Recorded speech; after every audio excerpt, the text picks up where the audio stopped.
OB, organizational behavior. So I think there's no doubt with it. Any doubts with that? We had seen 9 points in importance of organizational behavior, and I hope there's no doubt with that.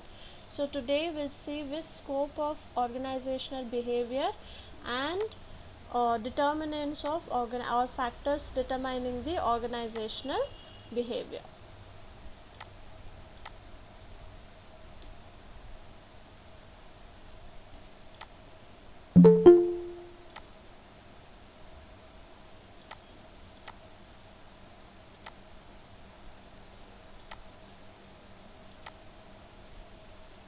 Okay. So here the scope of organizational behavior.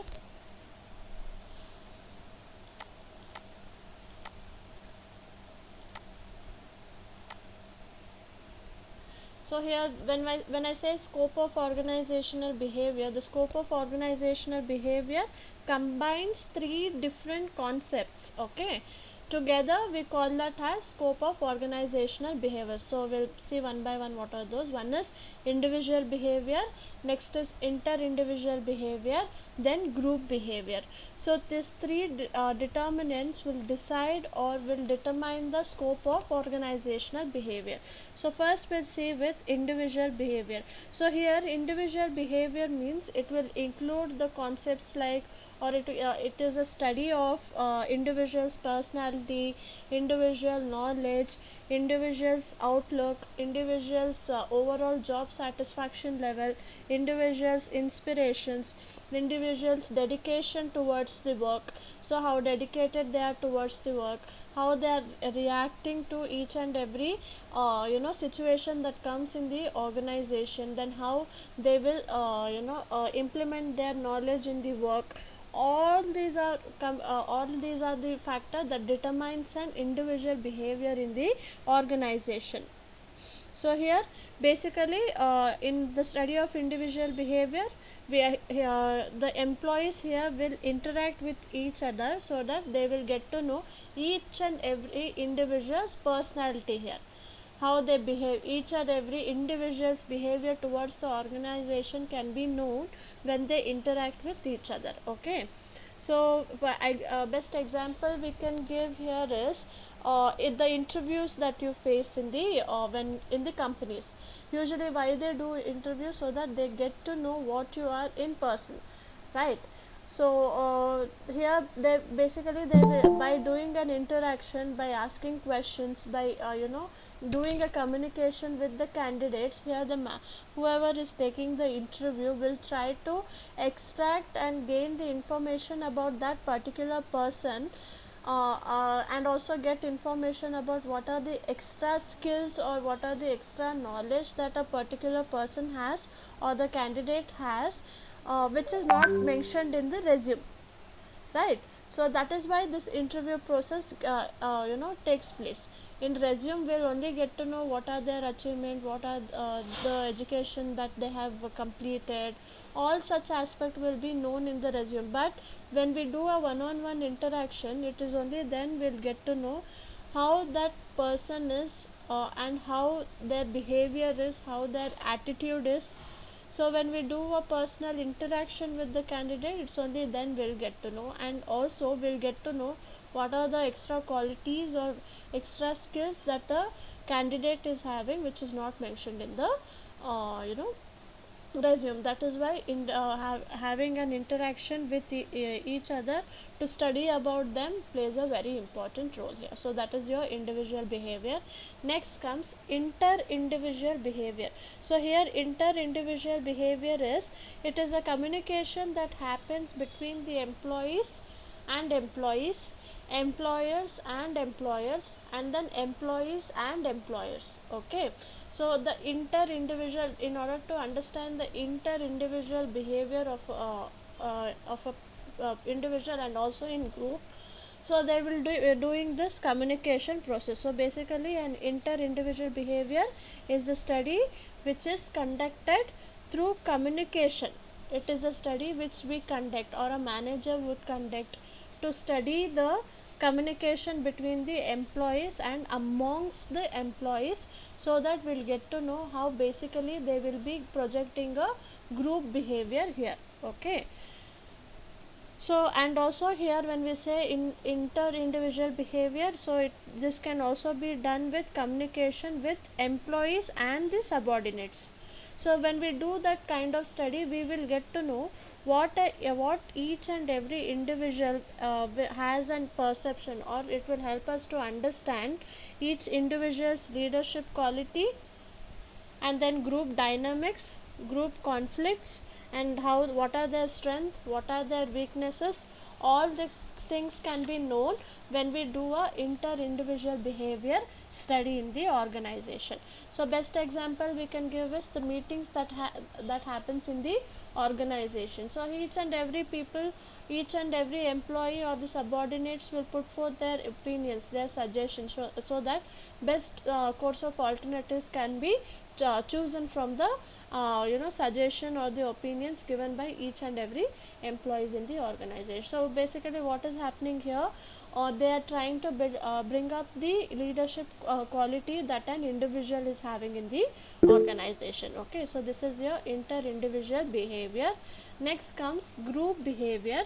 So here group behavior, it is again a study of formation of the organization. Okay, so in this study it is also the study of the structure of the organization, and also what will be the, or what is the efficiency of the organization. To know that, we will be doing this group behavior analysis within the organization. So when we do this group behavior study in the organization, it will help us to understand the group effort that has been made by a group of people in the organization, or group of employees in the organization, to achieve one common goal of the organization. Okay, so the effort that is made towards achieving the organizational goal, or the effort that is put by a group of people in the organization to achieve the objectives of the organization. So how they are behaving as a group in order to achieve all the objectives and goals of the organization. Is to study that, we will be doing a group behavior here. Okay, so best example we can give here is the strikes that an employees go in the organization, especially if they have some kind of grievances. So what they'll do, they'll go for a strike, or they'll go for a rally, so that whatever grievances that they are having will be fulfilled by the management. Okay, so these three are the scope of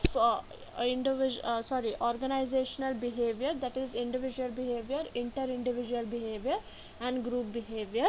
Next we'll see with the determinants or the factors of organizational behavior. So here we will be studying about what are the basic factors or determinants that is determining an behavior in the organization. What is making an individual to behave in certain way in the organization, so that we will be studying here. Okay, so there are four main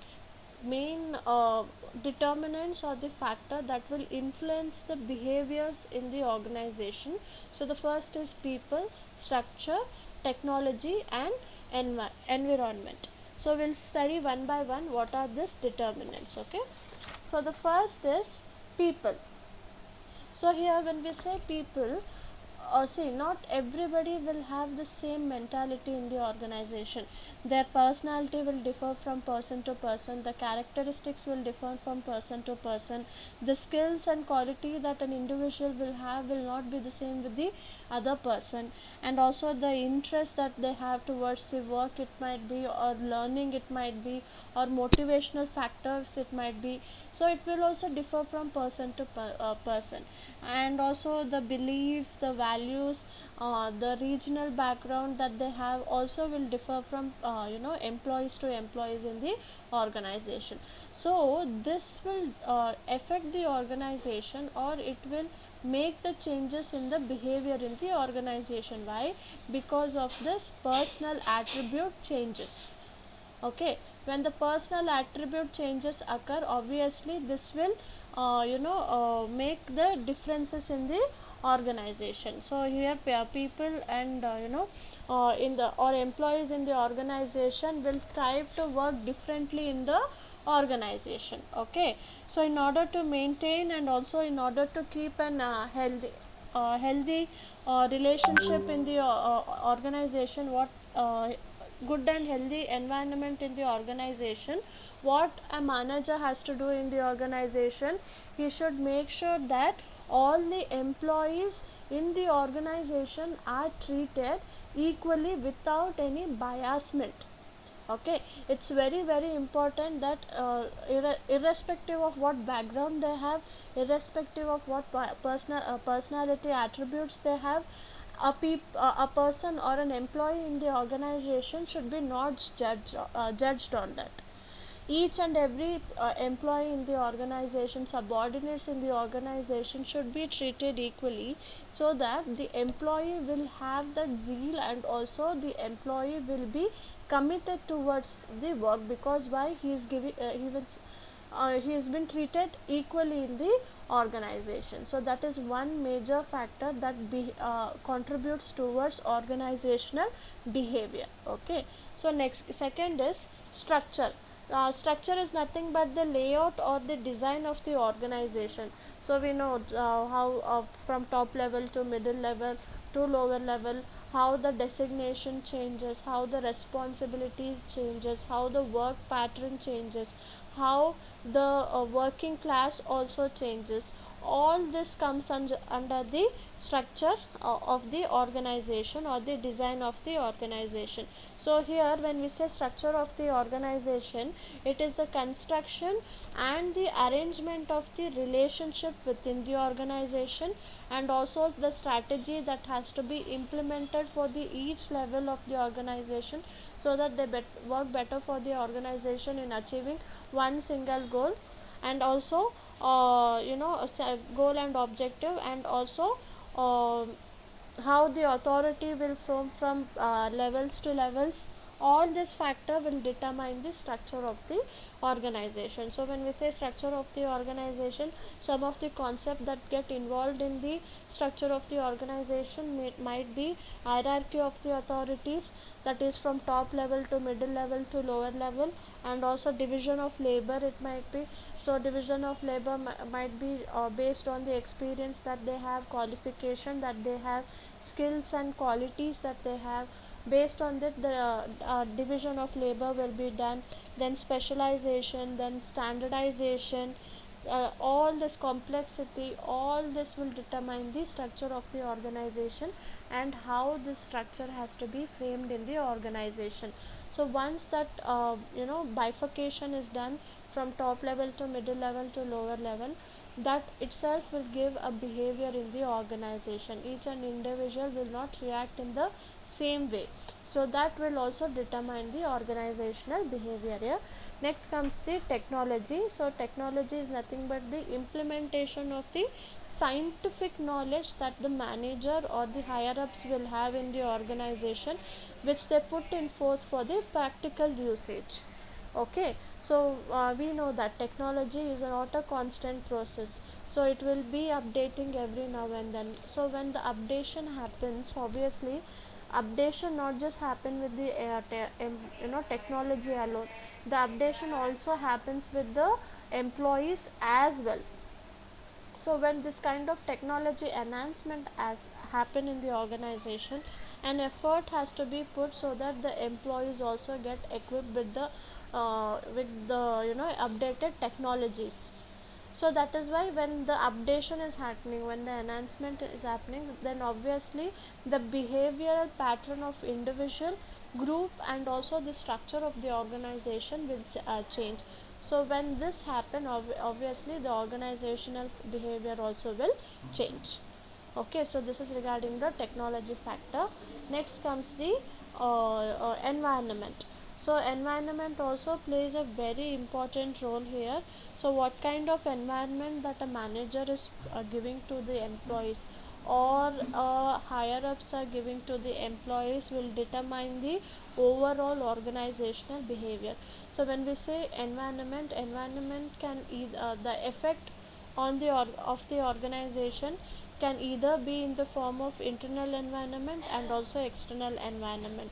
So internal environment factors includes the condition of the work, factors of the work, and also the elements that are there in the work, the work pressure, the work division.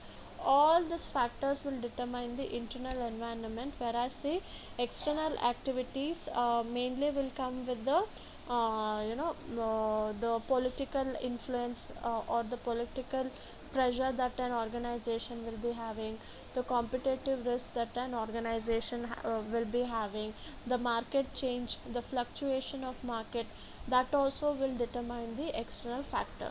So all these determinants and all this factor will determine how an employee will act in the organization and what kind of behavior they will project in the organization. Okay, so these are the determinants and the scope of organizational behavior. Students, any doubts? Any doubts so far? No, Mama. Okay, so we'll come to the last topic of your this unit, that is the foundation of OB. So in foundation of OB you have different theories. Basically here you will be analyzing how the concept of OB evolved from time to time, because using certain okay, just give me 1 minute.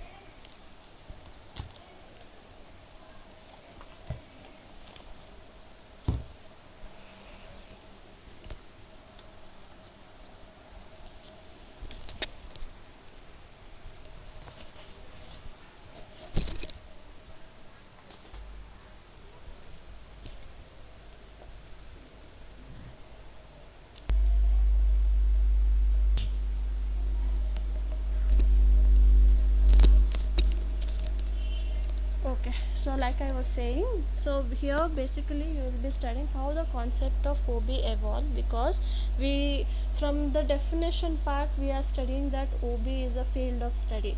OB is a field of study. So there should be some base or there should be some foundation on which this concept of organizational behavior came into existence. So there are many economists who has given the their own theories of how organizational behavior changes. So in that, few of them are mentioned in your syllabus. One among them is the Maslow's hierarchy. Okay, so Maslow's hierarchy is basically here Abraham Maslow developed this theory in 1943. So here Maslow is saying that the behavior of the employee in the organization will change from time to time based on the needs that has been satisfied by the organization. So here Maslow is telling that there are basic 5 needs that are there in the that are there or that a person will experience in the organization. So the one is psychological needs, safety needs, needs of love, affection and belongings, esteem needs, and self-actualization needs.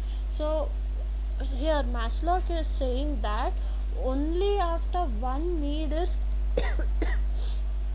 only after one need is satisfied, the person will go to next level to will go for next level of need.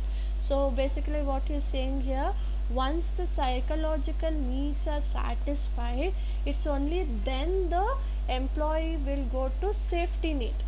If the safety need is satisfied, next the employee will go to need of love, affection and belongings.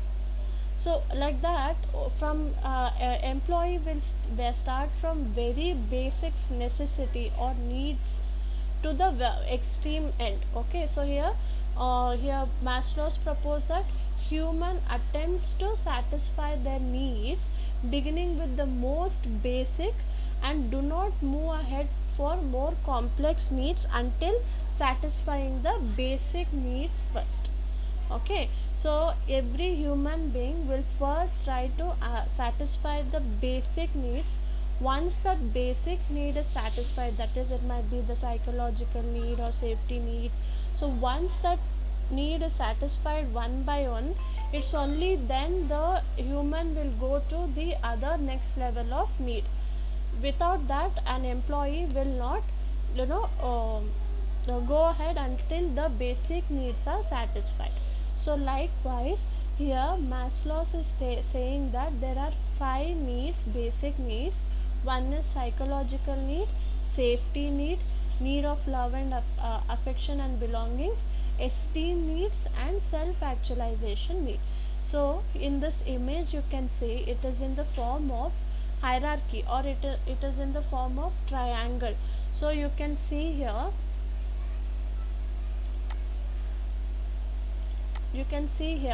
so the first comes the psychological need, safety need, love belongings need, self esteem need, and self actualization.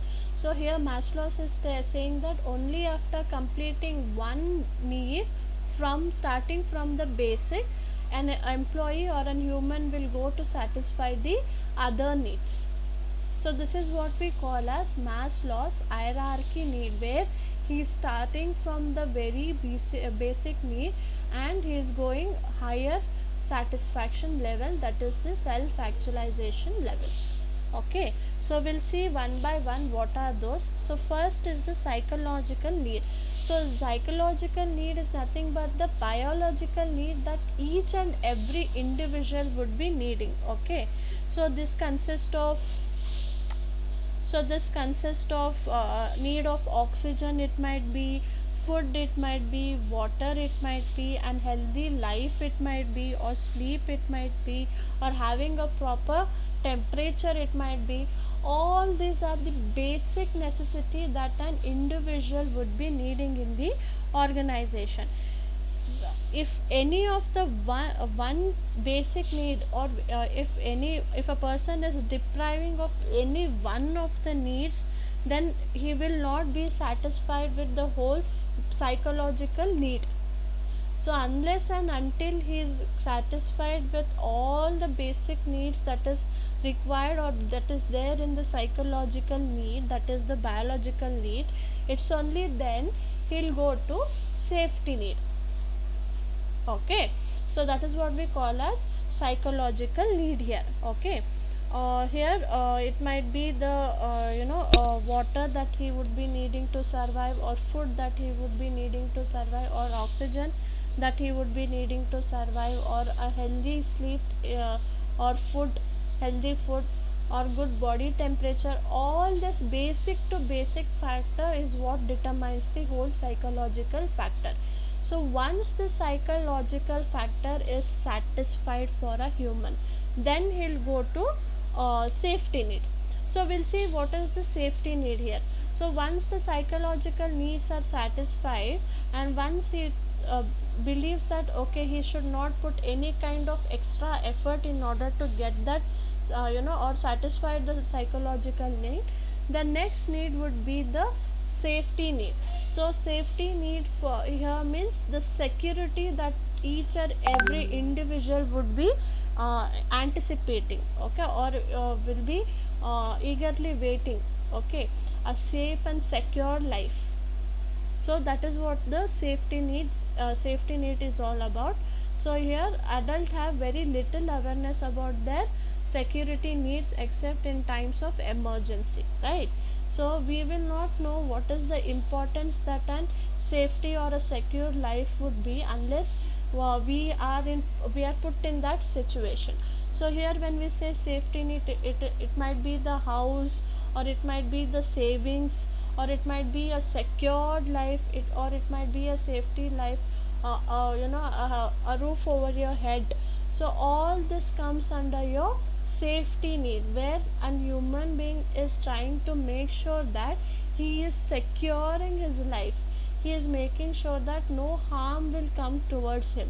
So that is the safety need here.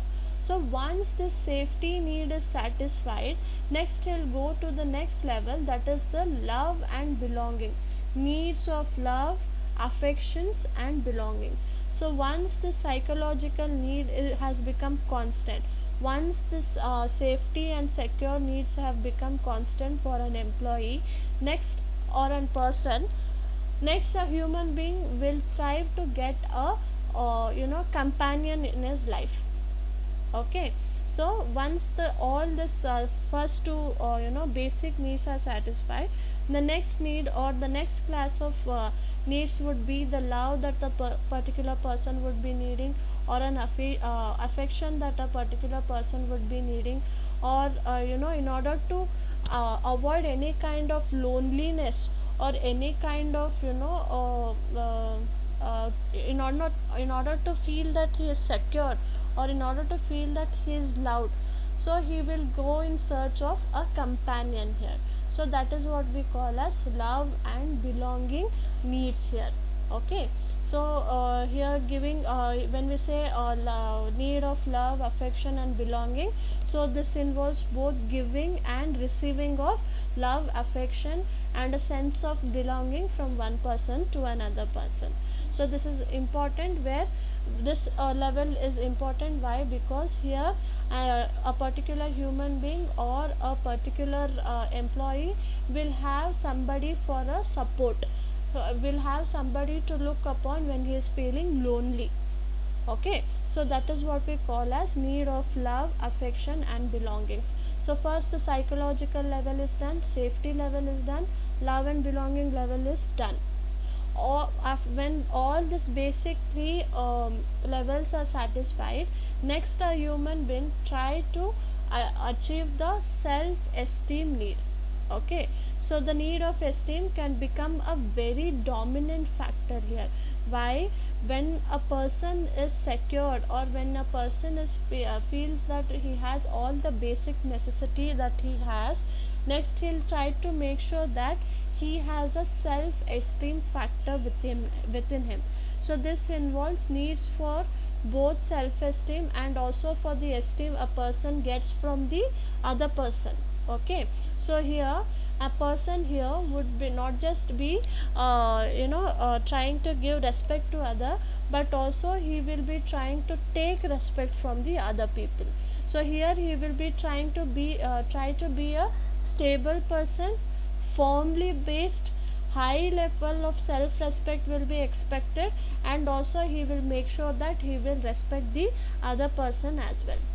So at this level, basically what happens here is, in self esteem level, he will be making sure that he is self confident, he is dominant, and also he will make himself as a valuable person in the organization or wherever he is living, or in the society also it might be. Okay, so this usually people will have this inferiority superiority complex. So in esteem level, a person will try to make sure that he will overcome all his inferiority complex, weaknesses, helplessness, worthlessness, all these factors he will be trying to snub it, so that he can achieve this self esteem level. Okay, so this is the fourth level, that is the self esteem level. Next comes the self actualization level. So this is the final level. So once this all four basic needs are satisfied, that is the psychological need, safety need, love and belonging, esteem level is done, the last level would be self actualization level. Okay, so here Maslow describes that self actualization as a person need to be and do that which the person was born to do. Here a person will become such well versed in the kind of work that he is doing is, he will be become well versed in the work that he is doing. Okay, let's take an example. Let's take an example of a musician here. What is a musician meant to do? To do music. Or we will take an example of a artist. What is he meant to do? He is meant to paint. So here whatever work he is doing, he will make himself so well versed or so accurate, that it will be like he is born to do that work. So this is the self actualization level. So these are the 5 levels which which is mentioned in Maslow's hierarchy theory. So here Maslow is telling that only after satisfying one basic needs, an human or an employee will go to satisfy the other need. Only when all one after the other, if the levels are satisfied, it's only then a person will go to the next level for the achievement of that particular level. If any of the one factor is also not attained by an employee, then or an human being, then he'll not thrive to achieve the other level unless that basic needs are satisfied. So this is regarding Maslow's hierarchy need. Any doubts, students? Any doubts? No, ma'am. No, ma'am. Good.